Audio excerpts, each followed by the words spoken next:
하나님의 말씀을 보겠습니다.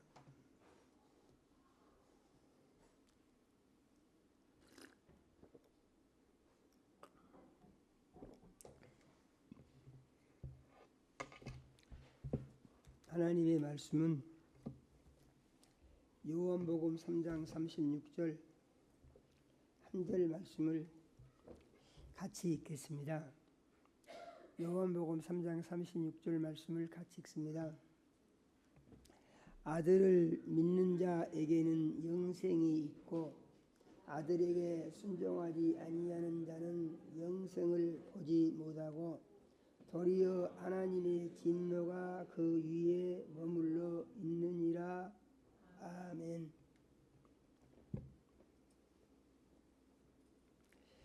하나님 우리 아버지, 거룩한 주일에 참으로 사랑하는 자녀들을 모으셔서 대면 예배와 비대면 예배로 예배하게 하시고 생명 말씀 주시니 감사드립니다.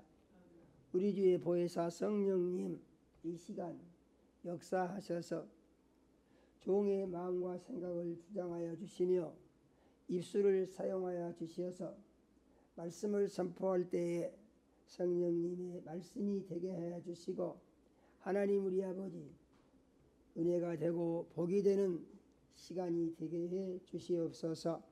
하나님 우리 아버지 이 시간 말씀 듣는 모든 자녀들의 심령에 은행해 주시어서 마음의 문이 열리게 하시고 귀가 들리게 하시며 마음속으로 믿어지게 해주시고 하나님을 기쁘시게 하고 영화롭게 하며 영광을 높이는 자녀들이 다 될 수 있도록 은혜해 주시고 축복하여 주시옵소서.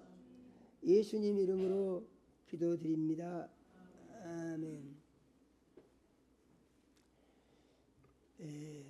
믿음 생활을 잘 하면 복이 되고 건강이 되고 삶의 문제가 해결이 되고 천국에 가서 영원한 삶을 살 수 있는, 세상에 살면서 제일 좋은 것이 믿음 생활을 잘하는 것입니다. 그런데 많은 사람들이 예수 믿는다고 하고 교회를 다니면서 믿음이 무엇인지를 잘 모르고 교회만 다니는 사람들이 많습니다. 그러다 보니까 이러한 형식으로 믿음 생활을 하게 되면 마음이 하나님을 의지하고 예수를 믿는다고 하면서 왠지 개운치가 않고 손에 확실히 뭐가 붙들리지 않고 불안정한 상태에서 내가 천국을 갈 수 있을래나 못 갈래나 이제 이런 의심 상태에서 예수를 믿는 사람들이 아주 많이 있다, 이런 말입니다. 그러한 믿음을 가지게 되는 이유는 무엇인고 하니 바로 우리가 읽은 이 말씀에 대한 믿음이 올바로 정리가 되어 있지 않아서 그러한 상태에 머물게 되는 것입니다. 믿음이 무엇인 줄을 모르고 믿는다고 교회만 다니니까 불안정하고, 그래서 천국 가는지 못 가는지 어떻게 되는지 궁금해하면서 불안해 있는 사람들을 이제 확실하게 안전한 상태로 믿음 생활을 할 수 있도록 가르쳐 준다고 나온 것이 구원파인 것입니다. 그래서 구원파는 이 문제를 어떻게 해결하냐 하면은 구원파는 이렇게 말합니다. 예수 믿고 구원받은 날, 그날은 어떤 날이냐? 예수를 주인으로 모셔드립니다, 이렇게 고백한 날이라고 합니다. 그래서 예수를 주인으로 모셔드린 날, 그 날짜를 기억하면 그것이 확실하게 구원받은 것이다, 이렇게 가르쳐 줍니다. 그래서 그 말을 그대로 받아들이게 되면은 이제 됐다. 그러니까 내가 신앙을 고백한 그 날짜만 내가 기억만 하고 있으면 되겠구나, 이렇게 생각을 한다는 것이죠. 그래서 그것이 좋다고 생각하고 그것을 따르는 사람들이 의외로 많이 있습니다. 그런데 그것은 맞는 말이냐? 그것은 절대적으로 맞지 않습니다. 왜냐하면 성경에 없는 말을 만들어서 가르쳐 준 것이거든요. 우리의 신앙은 반드시 성경에 있는 하나님의 말씀을 믿어야 하고 그 말씀에 근거하여 우리의 생각이 움직이고 삶이 움직여야 이것이 정상적인 그리스도인의 삶이 된다고 우리는 믿어야 하는 것입니다. 오늘 말씀의 내용은 뭐냐? 아들을 믿는 자에게는 무엇이 있다고 그랬습니까? 영생이 있다고 그랬어요. 영생. 그래서 예수를 믿으면은 영원히 살게 된다. 이렇게 가르쳐 주시는 거예요. 그런데 그 다음에 말씀이 우리에게 부담이 되죠. 아들을 순종하지 아니하는 자는 영생을 보지 못하고, 그러면은 아들을 순종하지 아니하는 자는 영생을 보지 못하고, 이 말씀은 어떤 말씀과 같으냐 하면은 아들을 믿지 아니하는 자에게는 영생을 보지 못하고 하는 것과 의미가 같은 것입니다. 그래서 여기서 믿음은 무엇이냐? 믿음은 순종이다라고 하는 등식이 성립이 되는 거예요. 이해가 되신가요? 그래서 믿음만 말하고 순종을 말하지 않습니다. 강조하는 것은 믿기만 하면 된다 이렇게 말합니다. 그런데 믿음의 방법이 구체적으로 무엇인지에 대해서는 교회들이 가르쳐주지를 잘 않는다 그런 얘기죠. 그러다 보니까 믿기만 하면 된다 하고 믿는데, 그런데 어떻게 믿으라는 말이냐에 대해서 확실한 답을 손에 쥐지 못하고 있기 때문에 그래도 이 믿음이 불완전한 믿음이 되는 거다 그런 얘기죠. 그런데 오늘 예수님은 이 부분에 대해서 우리에게 답을 주시는 거예요. 믿음이라는 건 뭐냐? 믿음이라는 것은 순종을 하는 것이다. 순종. 믿음은 무엇이라고요? 순종을 하는 것이다. 순종. 그러면은 믿을 때 우리가 어떻게 믿습니까? 예수를 주인으로 모셔드리고, 할렐루야예요. 예수를 주인으로 모셔드리고.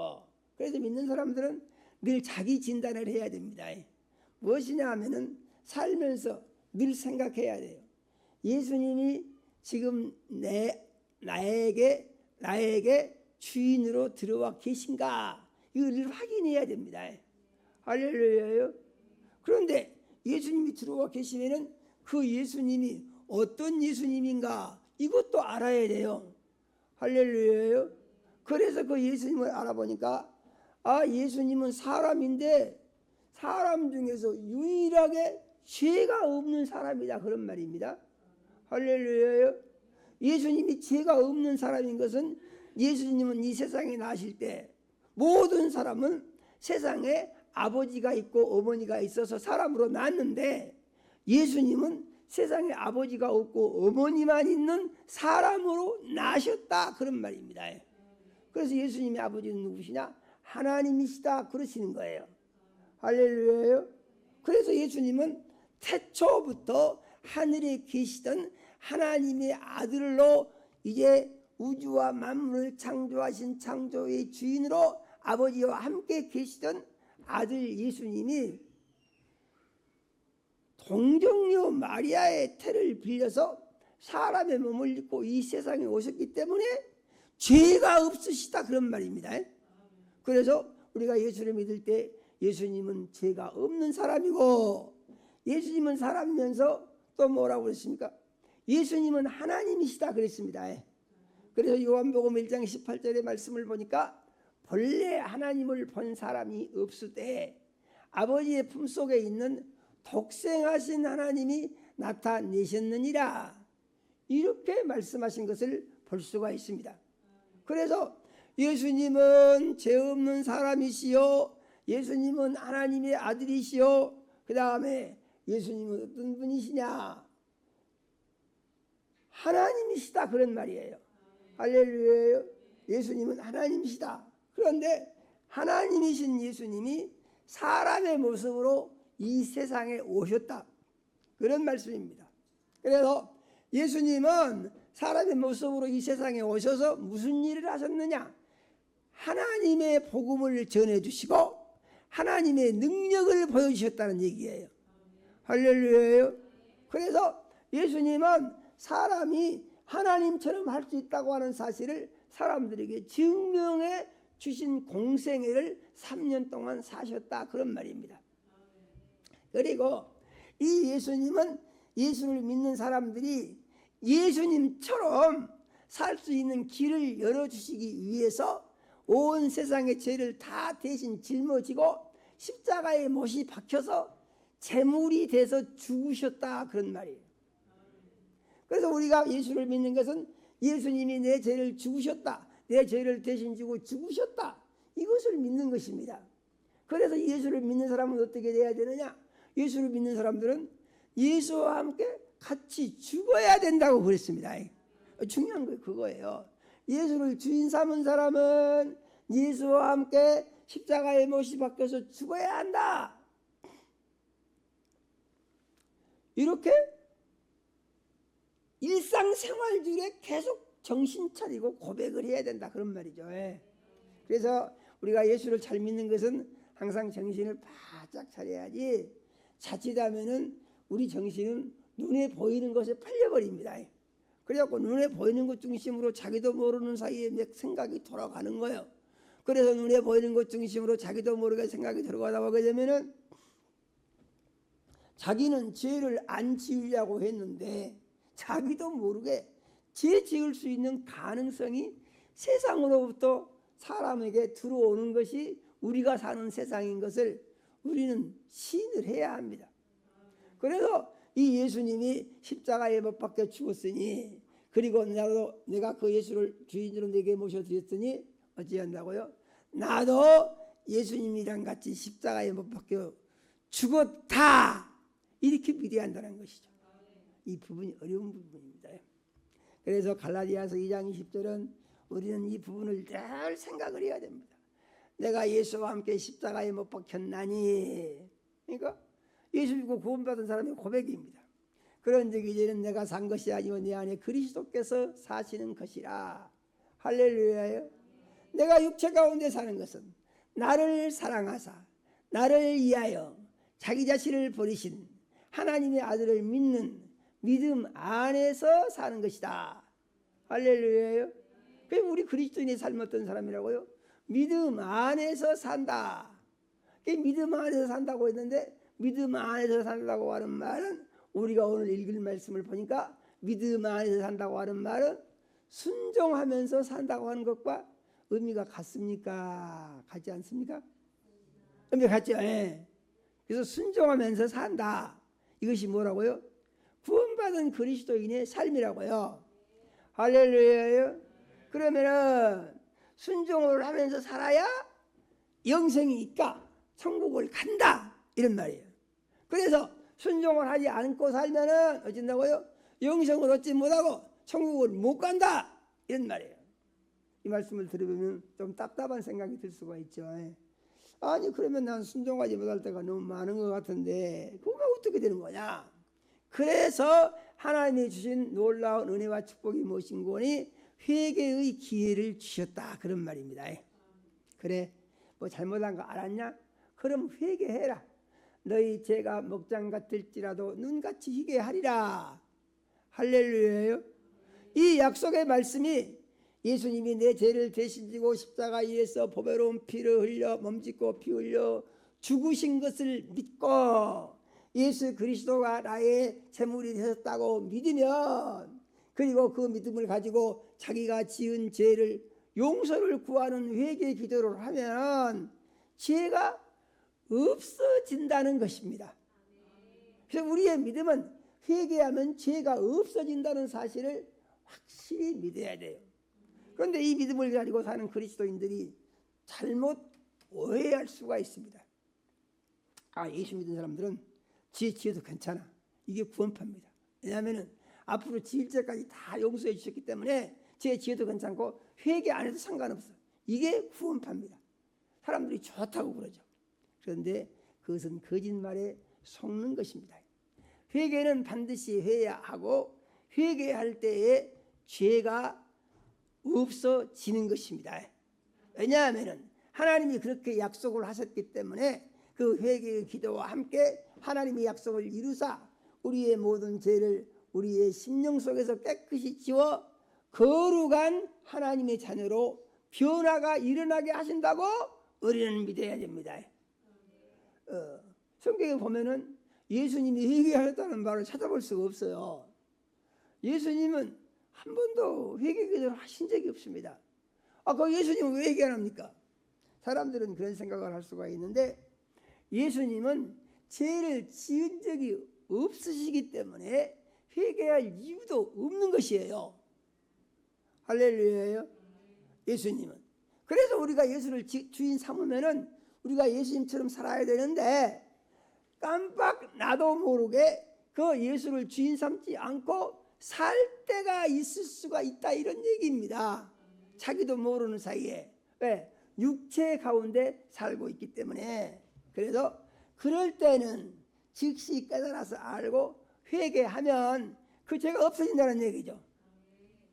자기도 모르게 부지불식간에 지은 죄. 그런데 사람들이 이것을 잘못 생각을 해가지고 예수 믿는 사람들은 회개만 하면은 죄가 다 없어지기 때문에 죄 좀 지어도 괜찮아, 회개하면 끝나버리잖아, 이렇게 생각을 하면 그건 안 된다는 것입니다. 할렐루야. 이렇게 생각하면 그건 안 된다는 것이에요. 이렇게 생각하면. 그래서 마치 예수님이 십자가에서 몸짓고 피 흘려 죽으신 것이 죄 짓는 면허를 주시기 위해서 죽으신 것처럼 이렇게 생각을 하면은 그럼 답이 어떻게 나옵니까? 예수님은 마음 놓고 죄를 짓도록 하기 위해서 죽으셨다. 그러면은 무슨 문제가 생긴 것입니까? 그리스도인들은 악을 행해도 죄의식도 없고 회개만 하면 엎어지니까 괜찮다, 이렇게 되면은 어떻게 되겠어요? 이 그리스도인들이 세상에서 가장 악한 사람이 될 수 있는 문제가 여기에 붙게 되는 것입니다. 이해가 되시죠? 그래서 그런 생각을 하면은 그것은 마귀의 속삭임이고 성경의 말씀과 다른 것이기 때문에 그런 생각이 나면은 사단아 물러가라, 마귀에 물러가라 해야지, 그걸 받아들이면은 바로 큰 죄에 빠질 수가 있다는 것이죠. 성경에 보게 되면은 용서받지 못한 죄가 두 가지가 있어요. 용서받지 못한 죄. 용서받지 못한 죄는 뭐냐? 첫 번째는 성령 해방죄입니다. 성령 해방죄. 하나님이 하신 일을, 하나님이 약속하신 일을 그것이 아니라고 부정하는 거, 이게 성령 해방죄입니다. 성령 해방죄. 그래서 성령을 해방하게 되면은 영원히 용서를 못 받는다고 그랬어요. 그래서 성경에 보니까 성령을 해방한 대표적인 사람들이 사도행전에 기록이 되어 있는데 그게 뭐냐? 아나니아하고 삽비라입니다. 아나니아하고 삽비라는 무슨 잘못을 크게 한 것 같지도 않아요. 그런데 이 성령을 속일 수 있다고 생각한 것에 대하여 성령을 회방했다고 하나님은 보시는 것이고, 그래서 그들에게 회개할 기회도 주지 않고 그냥 숨이 거둬져 버리게 하신다는 얘기입니다. 얼마나 무서운 일입니까? 그래서 우리는 믿음의 생활할 때 이런 부분들에 대한 의식도 가지고 있어서, 그래서 하나님의 말씀을 부인하지 않고 성령의 역사를 부인하지 않고 하나님의 일을 회방하지 않고 어찌하든지 순종만 해야 되겠다. 할렐루야예요. 우리의 신앙의 기초가 이렇게 세워져야 된다고 하나님이 말씀하신 것을 우리는 믿어야 하는 것입니다. 그래서 이 믿음을 가진 사람들은 첫 번째는 성령을 해방하면은 성령 해방죄는 용서를 못 받으니까 정신 차려서 성령을 해방하지 않도록 교만하게 하나님이 하신 일을 인간이 판단하면서 옳으니 그르니 됐느니 안 됐느니 이런 것들이 참 문제가 붙는 거예요. 그 다음에 또 용서받지 못한 죄가 있는데 그 죄는 뭐냐면은 짐짓죄라고 그랬습니다. 짐짓죄를 다른 말로 해서 고범죄라고 하기도 합니다. 이것은 그 행위가 하나님의 말씀과 맞지 아니하고 하나님의 말씀에 대한 거역하는 행위인 것이 분명히 성경에 나와 있고 해서는 안 된다고 가르침에도 불구하고 고의적으로 행한다, 이런 말입니다.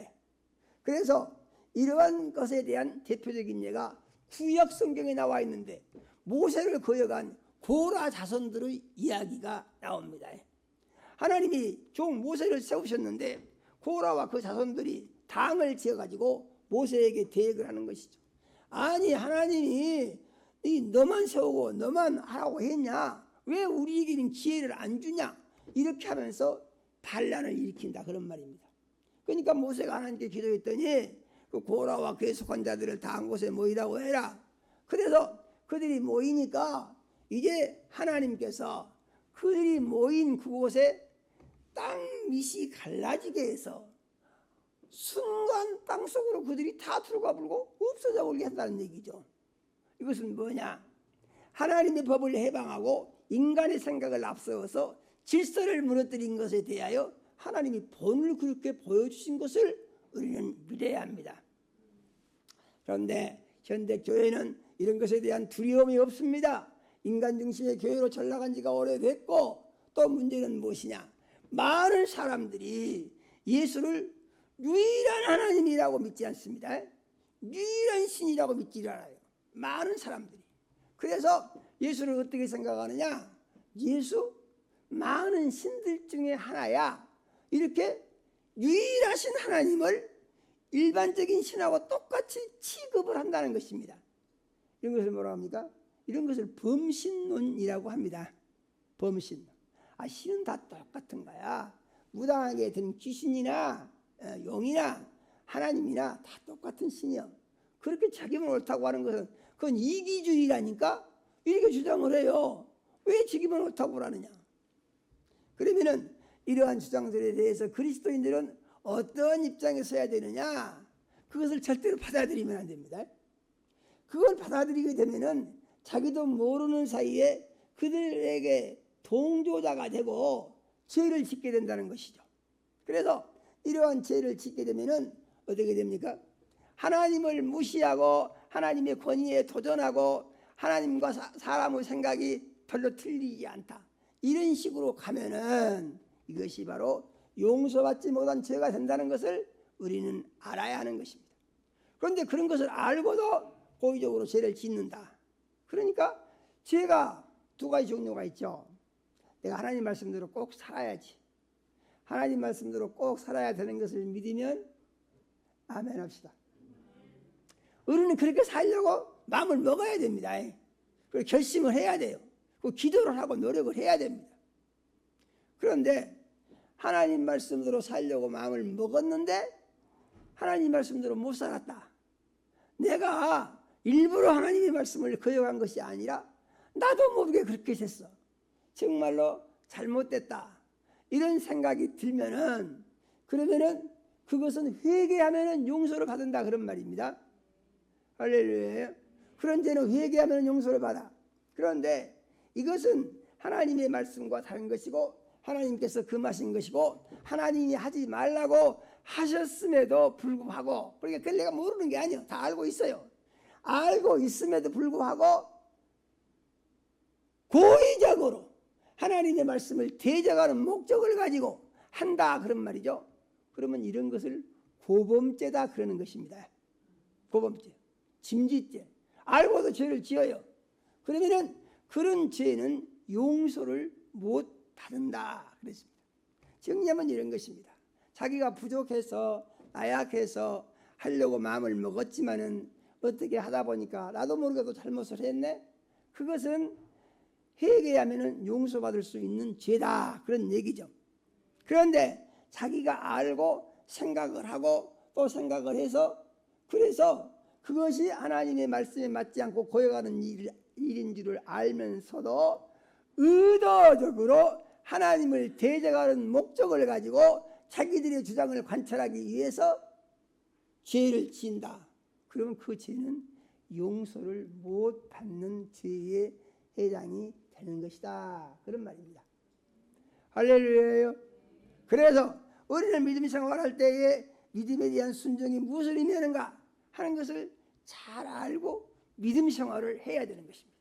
그러면은 우리가 믿음 생활할 때 순종을 해야 되는데 순종을 어떻게 어느 정도 하면 되는 것이냐 이런 문제가 있죠. 그래서 순종하는 데는 그것도 예수를 주인 삼았으니까 예수님처럼 순종을 해야 된다. 성경은 이렇게 가르칩니다. 우리에게 할렐루야요. 예수님처럼 순종을 해라. 그러면 예수님 순종을 어떻게 하셨는가에 대해서 우리가 성경 구절을 한번 보겠습니다. 히브리서 12장 2절에서 3절 말씀을 같이 한번 읽어보겠습니다. 믿음의 주요 온전케 하시는 이인 예수를 바라보자. 그는 그 앞에 있는 기쁨을 위하여 십자가를 참으사 부끄러움을 개의치 아니하시더니 하나님 보좌 우편에 앉으셨느니라. 너희가 피곤하여 낙심하지 않기 위하여 죄인들이 이같이 자기에게 거해간 일을 참으신 일을 생각하라. 할렐루야요. 그래서 예수님의 순종은 어떤 순종이었느냐? 예수님은 무엇을 알고 있었냐면은 하나님의 말씀에 순종하면은 큰 기쁨이 있다. 이것을 알고 오셨다 그런 말이죠. 할렐루야요. 그래서 요한복음 15장 10절의 말씀을 보니까 내가 아버지의 계명을 지켜 그의 사랑 안에 거하는 것 같이 너희도 내 계명을 지키면 내 사랑 안에 거하리라. 이렇게 말씀하시고 내가 이 말을 너희에게 이르는 것은 내 기쁨이 너희 안에 있어 너희 기쁨을 충만하게 하려 함이니라. 이렇게 말씀하고 있는 것을 우리는 믿어야 하는 것입니다. 그래서 우리가 예수를 믿는 것은 예수님의 말씀을 믿는 것이고 예수님의 말씀을 믿는 것은 예수님처럼 우리 삶의 기준을 맞춰서 가는 것이다. 그러한 얘기예요. 그런데 예수님이 보니까 기쁨을 위하여 무엇이 기쁘다고 그랬습니까? 말씀에 순종하면은 나타나는 열매가 기쁘다. 이런 얘기예요. 그런데 우리는 말씀에 순종하기 전에 먼저 찾아올 수 있는 생각이 있는데 마귀가 주는 생각입니다. 야, 그거 어떻게 하냐? 그거 하려면 얼마나 힘드냐? 그거 하지 말아라. 이런 생각을 막 가져다 준다는 얘기죠. 그래서 자기도 모르는 사이에 이것을 계획적이 아니고 자기도 모르는 사이에 받아들이게 되면은 우리는 이 말씀에 순종을 못하게 되는 문제가 생기는 것이죠. 그런데 예수님은 그렇게 하시지 않았다. 그런 얘기입니다. 예수님은 무엇을 알고 계셨냐면은 순종을 해야 기쁨이 온전해진다. 이걸 알고 있었다는 거예요. 할렐루야. 우리 믿음은 어떻게 되느냐? 하나님의 말씀에 순종을 해야 기쁨이 온전해진다. 이렇게 우리가 마음속에 믿음을 정의하고 있어야 한다는 것이죠. 그래서 믿음은 순종과 구별해가지고 그냥 내가 좋을 대로 그것이 아니고 예수님 보니까 그 순종의 기쁨을 얻기 위해서 십자가를 참았다 그랬습니다. 할렐루야. 십자가를 참았다 그랬어요. 할렐루야요. 십자가를 참았다. 그 십자가는 어떠냐? 부끄럽고 수치스러운 것이다 그랬습니다. 십자가는 어떤 십자가? 부끄럽고 수치스러운 것이다. 몸이 다 벗겨져 가지고 십자가에 못이 박혀서 널리 이제 모든 사람들이 다 볼 수 있도록 공중에 매달려서 거기서 고통스러운 죽음을 당해야 하는 이런 정말 어려운 것이었다 그런 말입니다.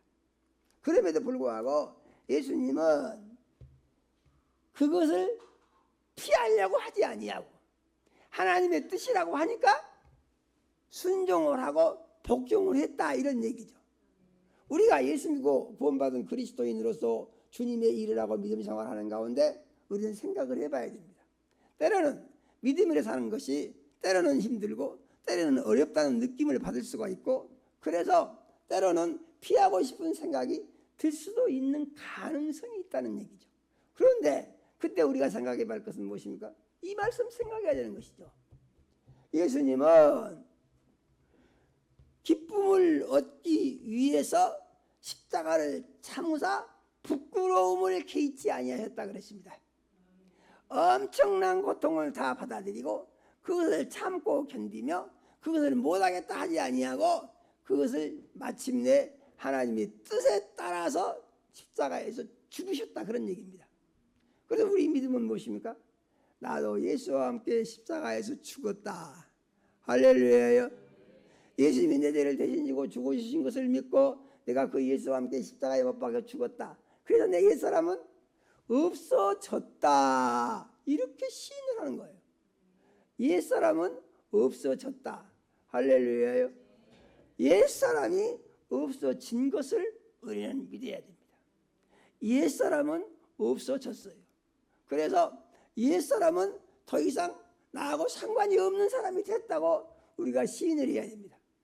구별해야 된다는 얘기죠. 할렐루야예요.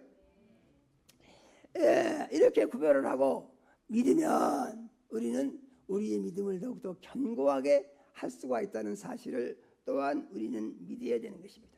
그래서 우리가 이와 같이 믿는 것은 너희 믿음이 피곤해지지 않고 낙심에 빠지지 않고 하기 위해서 예수님을 꼭 생각해야 된다는 것이에요. 왜냐하면 자기도 모르는 사이에 자칫하면 우리가 낙심에 빠질 수 있는 문제가 있다는 것입니다. 힘들다 하고 낙심하고 포기하고 싶은 생각이 들 수도 있다는 것이죠. 이것이 믿음 속에 들어있는 어려움과 같은 것입니다. 그런데 그때 누구를 생각하라고요? 믿음의 주요 온전케 하시는 이인 예수를 바라보자. 이는 그 앞에 있는 기쁨을 위하여 십자가를 참으사 부끄러움을 개의치 아니하시더니 하나님 보좌 우편에 앉으셨느니라. 그래서 그가 고통스러운 죽음을 했더니 부활의 놀라운 영광이 경험이 되고 하늘과 땅의 영원한 왕이 되셨다는 것이죠. 할렐루야요. 그래서 우리는 예수와 함께 죽을 때 예수와 함께 부활을 할 수가 있는 것이며 예수와 함께 하늘 보좌에 올라가서 예수와 함께 천국에서 영원히 살 수 있는 영생의 기쁨을 소유할 수 있는 자녀로의 신분의 변화가 이루어졌다라고 우리는 믿어야 된다. 그 말씀하신 것을 우리는 믿어야 하는 것입니다. 그런데 이 예수를 믿을 때 어떻게 마음속에 정리가 돼야 되느냐 하는 것인데, 예수님은 신중의 신, 최고의 신이시다. 하나님은 신중의 최고의 신이시다. 세상에 신들이 아주 많이 있습니다. 온갖 잡신이 다 있어요. 뭐 산에 가면 뭐 산신이 있고, 바다에 가면 또 뭐 용왕신이 있고, 뭐 어디 북에 가면 또 무슨 조왕신이 있고, 이 신이라는 신이요 이루 다 말할 수 없어요. 그래서 저 헬라 사람들은 이제 이름을 알 수 없는 신도 또 모신다고 그러지 않습니까?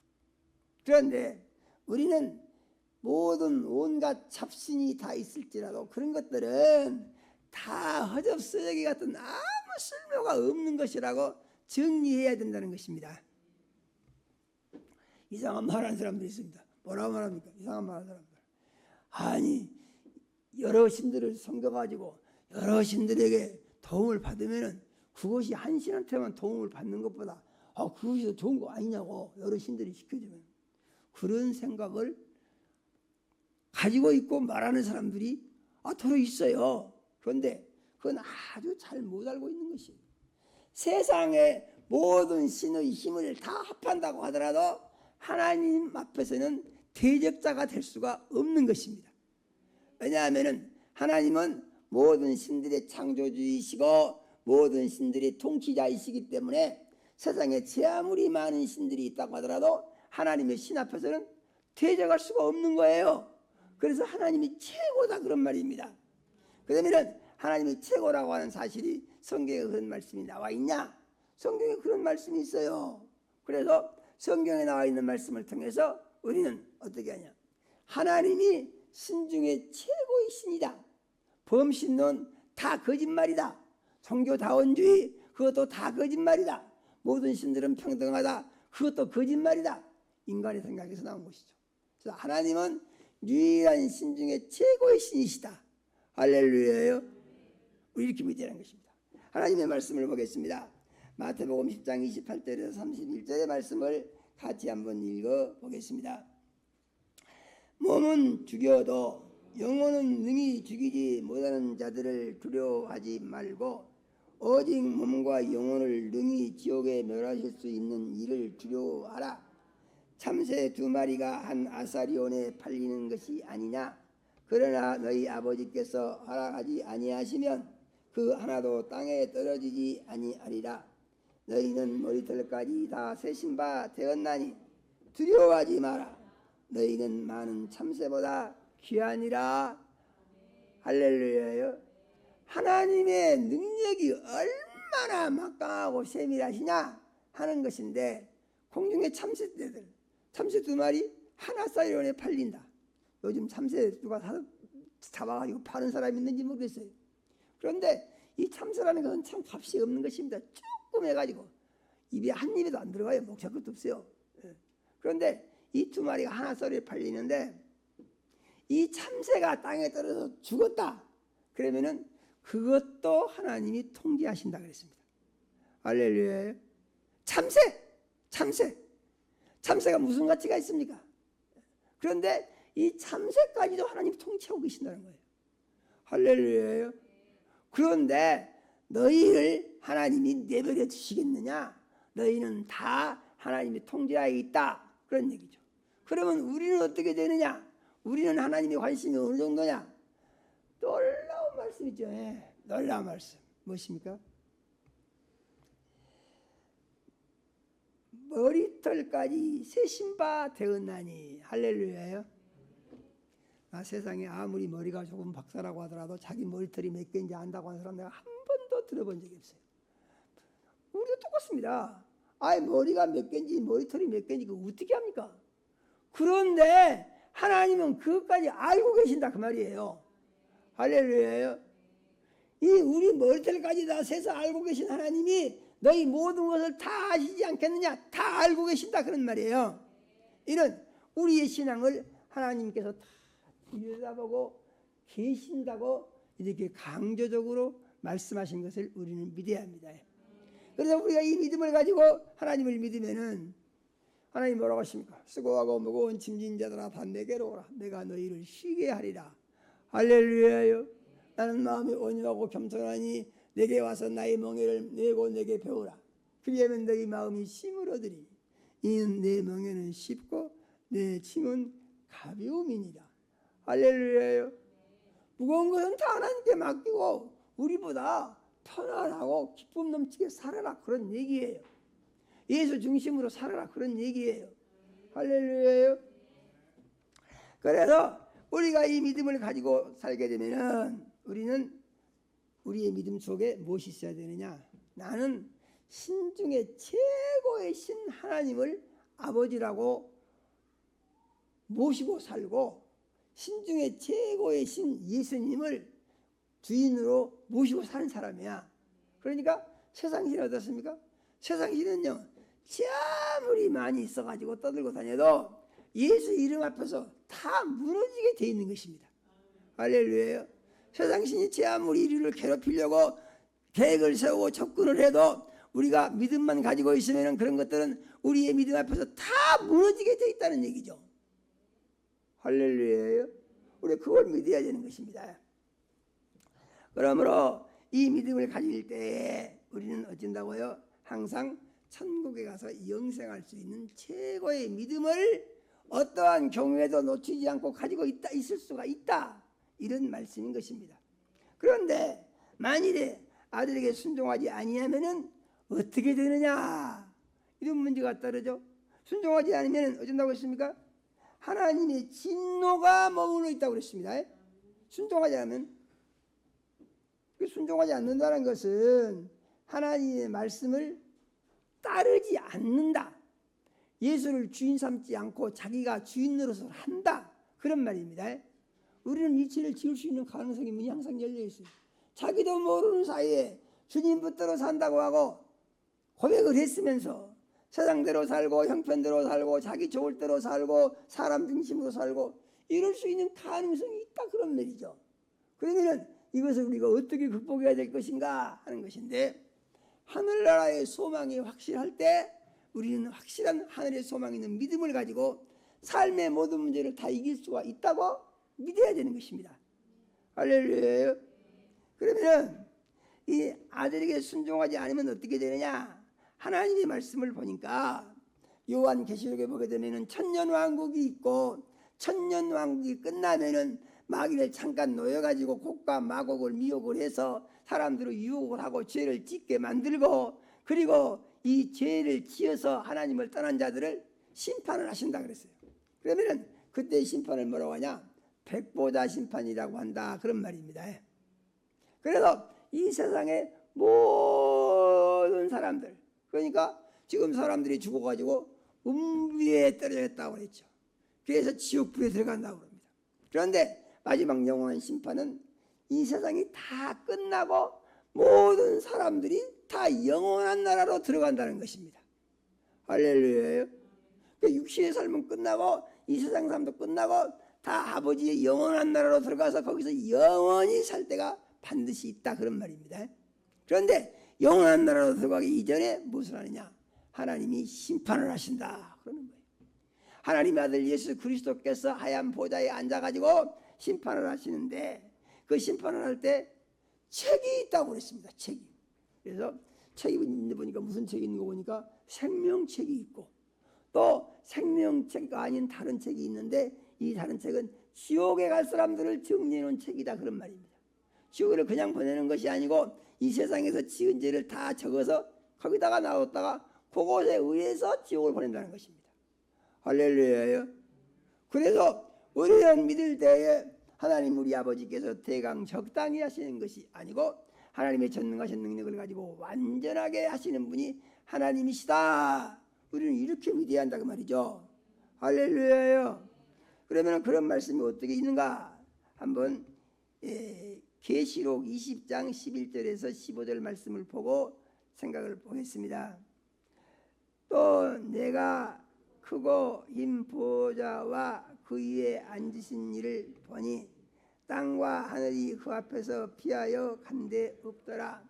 또 내가 보니 죽은 자들이 큰 자나 작은 자나 보좌 앞에 서 있는데 책들이 펴 있고 또 다른 책이 펴졌으니 곧 생명책이라. 죽은 자들이 자기 행위를 따라 책들에 기록되던 대로 심판을 받으니 바다가 그 가운데서 죽은 자들을 내주고 또 사망과 음부도 그 가운데서 죽은 자들을 내주매 각 사람이 자기 행위대로 심판을 받고 사망과 음부도 불못에 던져지니 이것은 둘째 사망 곧 불못이라. 누구든지 생명책에 기록되지 못한 자는 불못에 던져지리라. 할렐루야예요. 문제가 무엇입니까? 생명책에 기록이 안 된 사람들이 있다, 이런 말입니다. 생명책에 기록이 안 된 사람들이 어떤 사람들입니까? 오늘 말씀을 보니까 순종치 아니하는 자, 믿는다고 하면서 순종하지 아니하는 자. 할렐루야예요. 예수 믿는다고 하면서 순종을 안 해. 자기 마음대로 살아, 자기 고집대로 살아, 자기 형편대로 살아, 자기 좋을 대로 살아. 큰일 났습니다.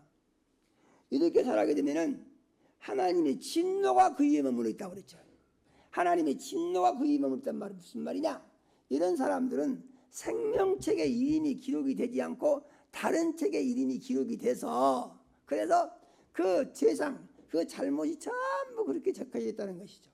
할렐루야예요. 이 말씀을 보면은 우리가 좀 답답한 생각이 들 수도 있어요. 그런데 우리가 이 말씀을 듣고 생각할 것이 있는데, 우리가 그러면 믿음 생활을 어떻게 해야 되느냐? 답답할 수가 있어요. 그러나 믿음 생활은 힘들고 어렵다고 생각할 것이 없습니다. 믿음 생활은 어떻게 생각해야 되느냐 하면은 먼저 자기 진단을 먼저 해야 됩니다. 내 믿음 상태가 지금 어떤 상태에 있는가? 이러한 얘기죠. 내 믿음 상태가 어떤 상태에 있는가? 내가 지금 어느 정도 믿고 있는가? 그런데 믿음이라는 것이 한꺼번에 팍 자라냐? 그런 것은 아닙니다. 하나님은 무엇을 보시냐 하면은 주어진 현실 속에서 하나님의 말씀대로 살기 위하여 말씀을 붙들고 얼마나 순종하기 위해서 기도하고 애쓰느냐, 이것을 보시는 것이에요. 할렐루야예요. 하나님의 영광을 나타내는 믿음 생활을 잘하기 위해서 얼마나 애쓰느냐, 하나님은 이걸 보신다는 것입니다. 이걸 보시고 그 믿음이 하나님 보시기에 온전하게 여겨지는 그 사람들을 하나님 우리 아버지께서 생명책에 기록하시고 아예 그냥 믿는다고 하면서 나 좋을 대로, 이단에 속한 자들은 확실히 다 지옥으로 가게 되는 것입니다. 이단에 속한 자들은. 그런데 이단에 속하지 않고 교회 생활을 하는 사람들 중에서 어떤 문제가 따르냐면은 인본주의적으로 믿음 생활을 하려고 하는 사람들은 어쩔 수 없이 이게 생명책에 기록이 되지 않고, 왜냐하면 인본주의적으로 믿음 생활하는 사람들은 어떤 사람들입니까? 자기 좋을 대로 하는 사람들이죠. 불순종하는 사람들입니다. 그러니까 믿기만 하면 된다고 믿음은 엄청나게 강조를 하는데 순종은 그건 못해. 그건 율법주의적인 신앙이야. 그건 하는 게 아니라니까. 이렇게 가르치는 교회들이 얼마나 많이 있는지 셀 수가 없습니다. 이것은 우리나라뿐만이 아니고 세계적인 현상이에요. 그래서 우리는 어떻게 해야 되느냐? 우리의 믿음을 말씀에다가 붙들어 매야 한다는 것이죠. 할렐루야요. 말씀에다 붙들어 매다고. 그 믿음이 어떠냐? 믿음은요, 사람마다 다 틀립니다. 그래서 믿음의 잣대를 어떤 사람처럼 해라, 이만큼만 하면 된다, 이렇게 말하려고 하면은 그건 잘 안 맞는 말일 수 있어요. 그러면 우리 믿음은 어떻게 해야 되느냐? 믿음은요, 자기가 자기 자신을 살펴봐야 됩니다. 할렐루야요. 자기 믿음에 무슨 문제가 무엇인가, 이걸 찾아내야 돼요.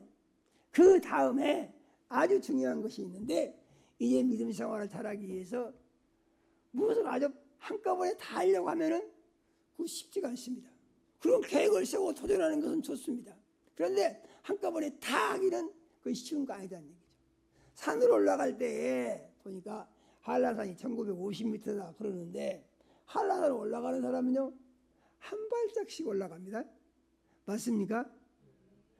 우리 헬리콥터 타고 올라가고 있다고 그러던데요. 그 헬리콥터 타고 올라간 것은 자기 올라간 거 아닙니다. 빙터 올라간 것이죠. 그래서 믿음 생활은 이제 자기가 자기 자신을 돌아보고 자기를 파악을 해야 돼요.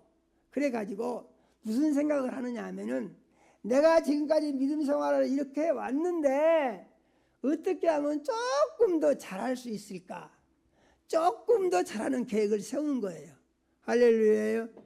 기도 생활을 어떻게 조금 더 잘할 수 있을까? 예배 생활을 어떻게 좀 더 잘할 수 있을까? 또 헌금 생활도 또 어떻게 좀 더 잘할 수 있을까? 헌신과 봉사는 어떻게 조금 더 잘할 수 있을까? 할렐루야요. 조금 더 잘하는 거예요. 무엇보다도요, 지금의 자신보다도요. 할렐루야요.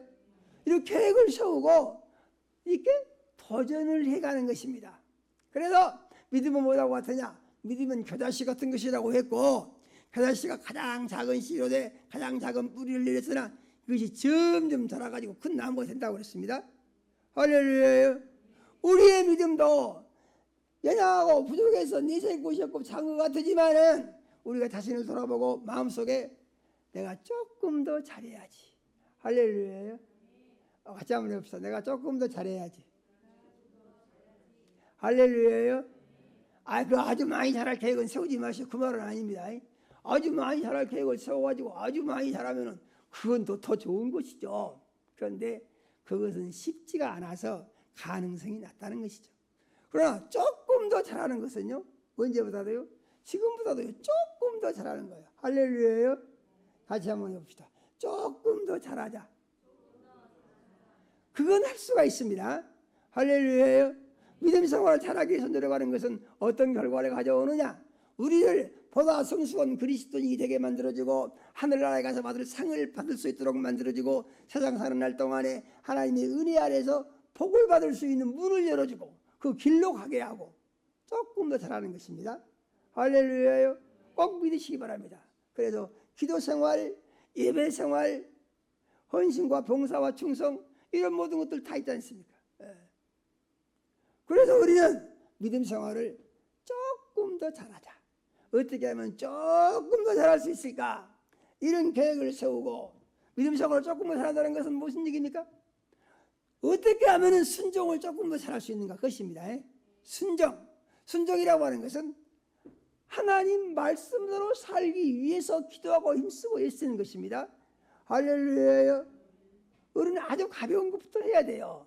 그래서 항상 기뻐하라. 얼마나 기뻐하고 있냐. 쉬지 말고 기도하라. 기도를 얼마나 하고 있냐. 범사에 감사하라. 감사를 얼마나 하고 있냐. 너희가 예수 그리스도의 빛을 발하고 소금의 사명을 감당해라. 얼마나 하고 있냐. 이건 모든 것들이 조금 더 잘하는 기준이 되는 것입니다. 할렐루야. 그런데 이렇게 하다가 낙심하지 않기 위해서 꼭 해야 될 것이 뭐가 있다고 했습니까? 낙심하지 않는 것은 예수를 바라보는 것이라고 그랬습니다. 할렐루야. 예수를 바라봐. 예수는 어쩐다고 그랬습니까? 그 앞에 있는 기쁨을 얻기 위해서 십자가를 참으사 부끄러움을 개의치 아니하시더니 그가 사망 권세 이기고 부활하여 하나님 보좌 우편에 앉으셨느니라. 할렐루야.